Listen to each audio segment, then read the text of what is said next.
ఏది ఒకసారి మామయ్య అనమ్మా. మాయా వెళ్ళి ఆడుకోమ్మా. ఓకే మాయా. కొడతావేంటి? అమ్మా, ఆరోగ్యం అది బాగుంది కదమ్మా. అరే మాట్లాడినా కూడా కొడతావేంటి అంటే అమ్మా. దేనికి ఎక్కువ టెన్షన్ పడకూడదమ్మా. ఈ టైంలో అస్సలు పడకూడదు. నీకు నీ అన్నయ్య ఉన్నాడమ్మా. ప్రాణం పోయినా ఈగ బాలనిస్తానా?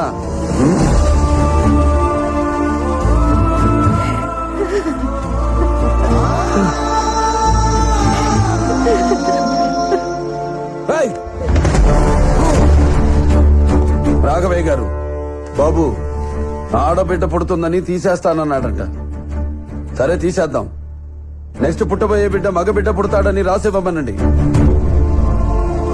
అది నా చేతిలో ఎలా ఉంటుంది? మరి షేర్ చేయాలి.